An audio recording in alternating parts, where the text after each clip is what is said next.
नै फुलि लालायबाय फुरा 3 फुटनि आदाया लांफैदो सेल जाबाय माखासेनि ओरै दाबो दं नै फुरा मानसिनि जानजिसिम बियो जानजिसे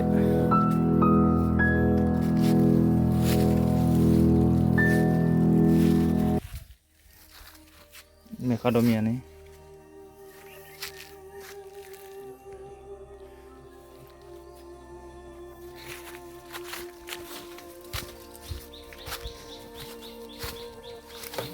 पुरा हेल्दी जाना दङ नै फुलिफ्रा नैबेखौ साबसिन फुलि बेखौ नायदो नै दंफां गुदिनिफ्राय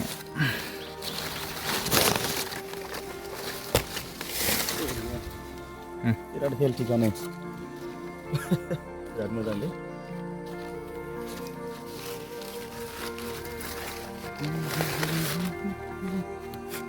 बिराद मद' खानो हेल्दी गेरान्टि आरो ना फुलिया दङ नै मोजांखौ नायनानै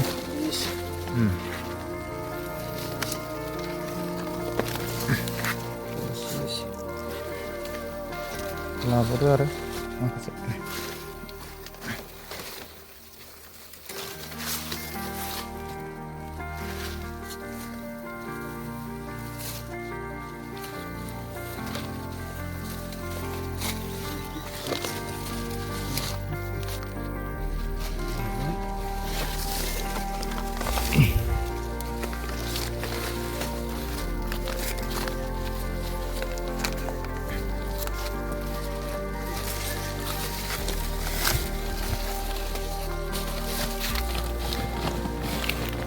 फुलि हिसाबै दङ नै 3 फुट हाइटनि फुलि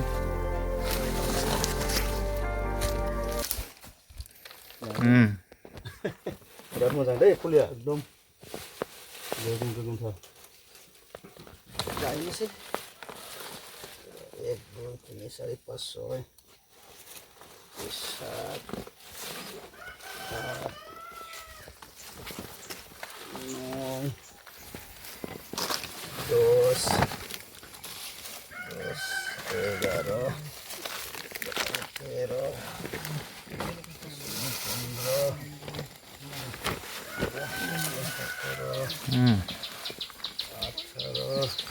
नांगौबा थाबैनो खबर खालाम गायनो थाखाय बिराद मोजां जाबाय नै खुनु कमप्लेन गैया खुनु बासिनो हाया हेल्दी जाना दङ नै बिराद साइसनि जानानै दं फुलिफ्रानो केरालानिफ्राय सफैनाय चक्लेट बे अर्डार खालामनो हागोन नांगौबा जोबोद गिदिर जायो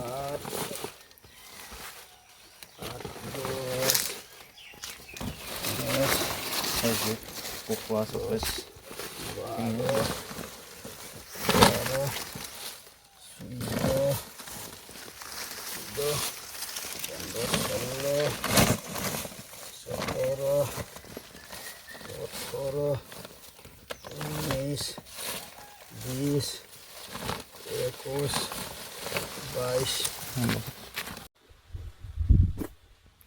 नायनानै लादो नै